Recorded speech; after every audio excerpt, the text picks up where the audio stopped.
This is Work University, episode 29. This is Work University, and I'm Annalisa Felix. This is where I interview people from various employment backgrounds and get the inside scoop on what their job is really like. If you're just getting into the workforce, or if you're curious about getting into something new, listen up.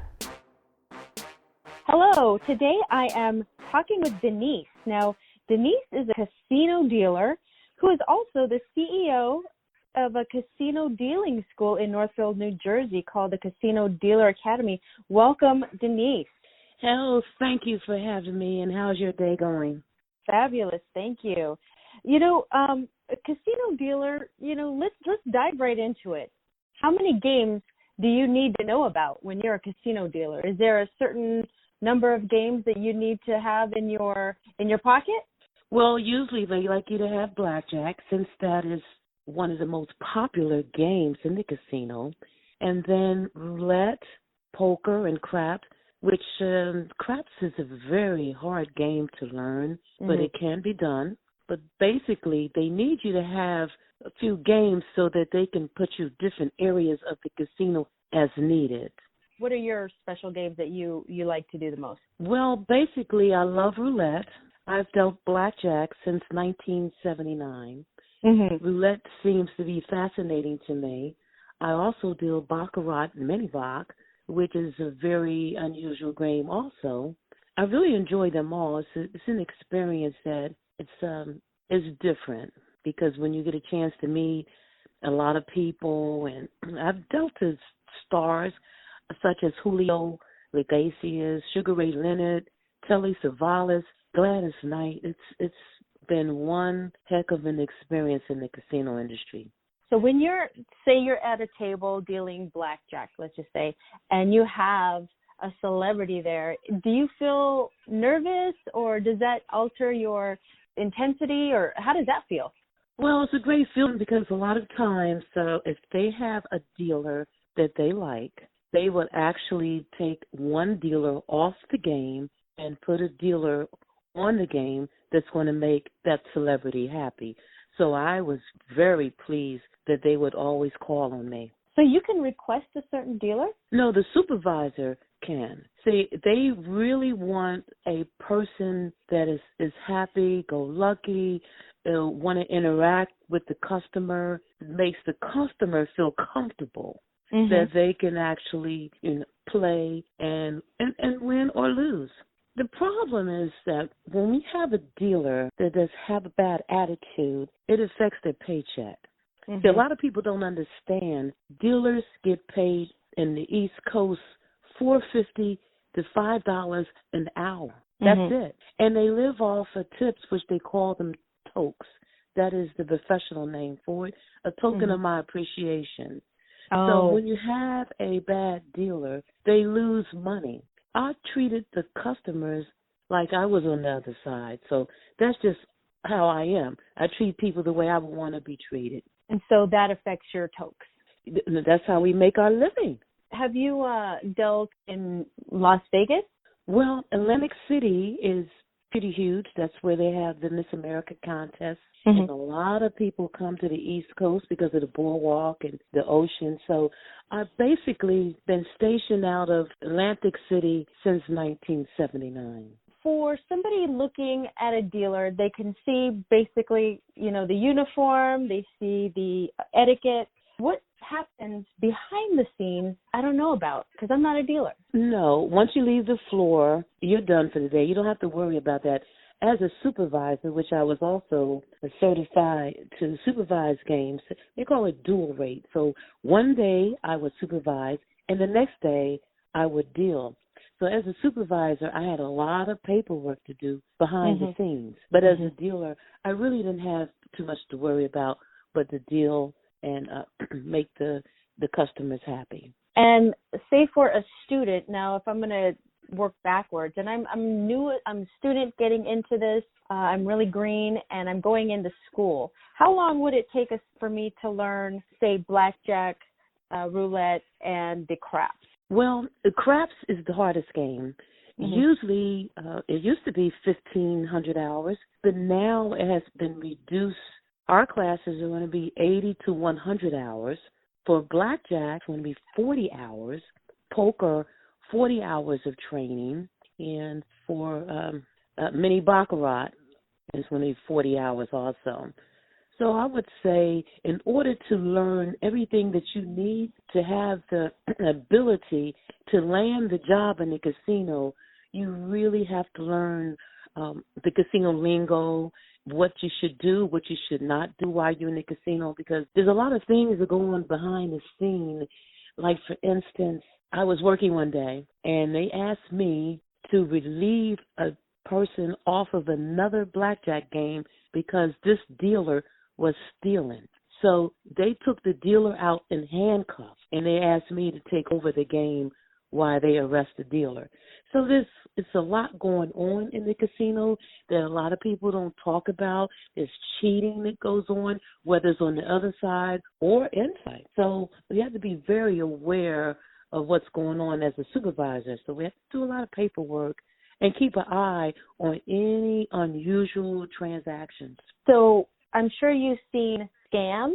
Yes, I had seen a lot of scams, and usually they have teamwork. So this one that they did at the Sands Casino, it was the best scam I have ever seen. And what happened was it was the roulette dealer, and he was on a dead game, and that means a game with no players. So one person came up that looked like he was in a motorcycle game.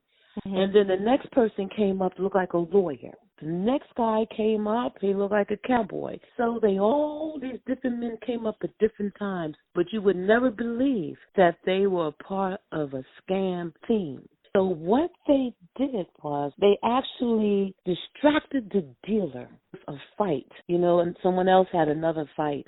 So everyone would pay attention to the fight, and then this team would do the cheating, and no one would really notice it but the man upstairs in the camera room. Mm-hmm. They caught the whole thing. So it was the Smith team.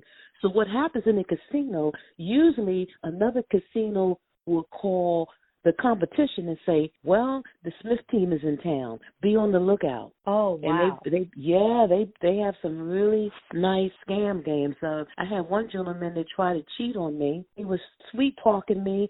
And as soon as I turned my head, he put $300 on red. And I automatically knew because of my game protection that it wasn't there. So what I did was I called the supervisor. I said, Miss Jane, I didn't let him know. So I told Jane, I said, listen, the gentleman on the fifth seat, he pass-posted me. She said, are you sure? Are you sure, Denise? I said, well, I am. Because anytime you have over $100, you have to call it out. The proper word would say check play. That means that person is $100 or more. So you would get the attention of your supervisor so they can see it. So if we have a big player, we would call upstairs to the surveillance and let them know to follow this player. Mm-hmm. So I knew that he did not have $300 on my game. Mm-hmm. So we had to stop the game, and everyone on the game was, what's going on? Why are you not playing? I said, we'll be right there. We just want to check something out, all right? So after about maybe 8 minutes, 2 men from Division Gaming Enforcement came by the gentleman and said, could you please come with us? They showed their badge.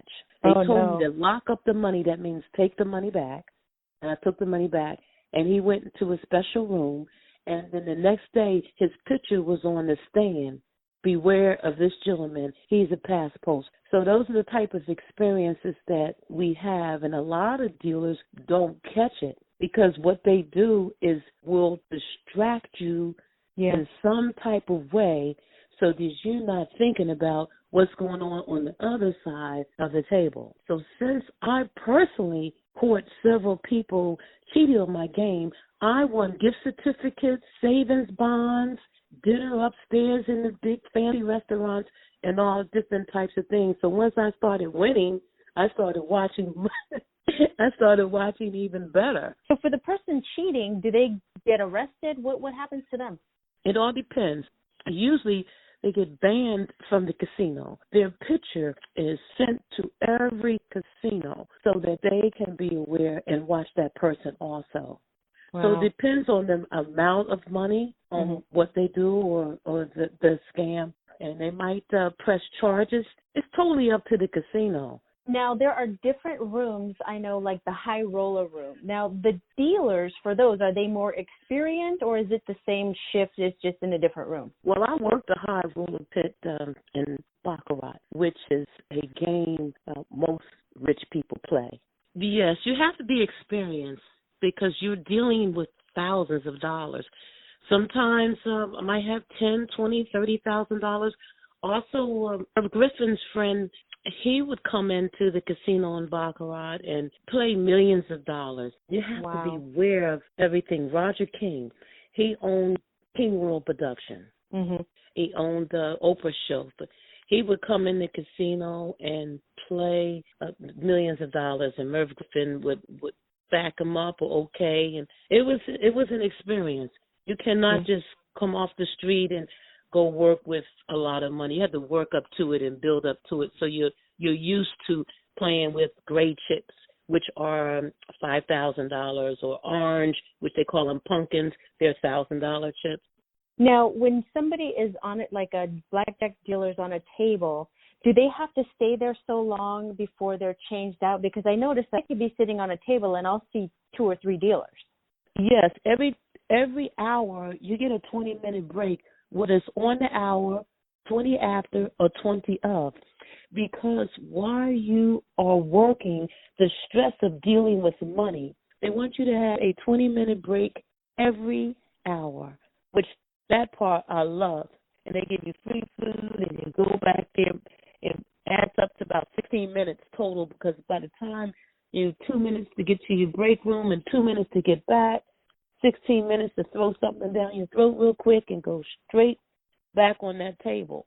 Mm-hmm. To have a mental rest so that you can deal with the money, because if you had to do that for 8 hours, you can make a lot of mistakes and pay people extra money when you're not supposed to, or not pay them, and then we would have to stop the game and have the surveillance rewind the camera, and they don't want to lose any money at all.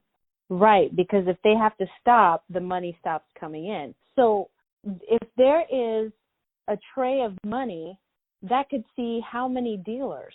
Because I'm thinking about, when you have a cashier, they come in with their own tray of money. They leave with their own tray of money, so it's easier to say, okay, they're short this or they're up that. Is it harder to keep track of what's on the table? No, well, the supervisor keeps track on what's on the table, which is the floor person.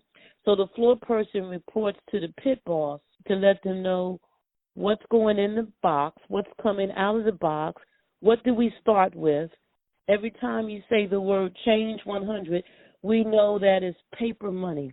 And each time, say if we have 100, we'll mark down 1, and after we get $500, then we know we're keeping track of what's dropped in the drop box, and what do we compare to what's on front of the dealer.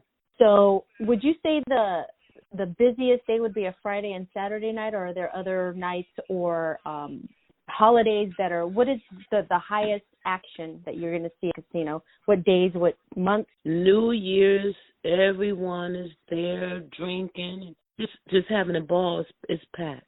Wow, that's interesting. I wouldn't have guessed New Year's out of all the holidays. Yeah, that's even in Las Vegas and Atlantic City. People want to go and gamble and have fun and just be on the casino floor thinking that they're going to win new money for the new year.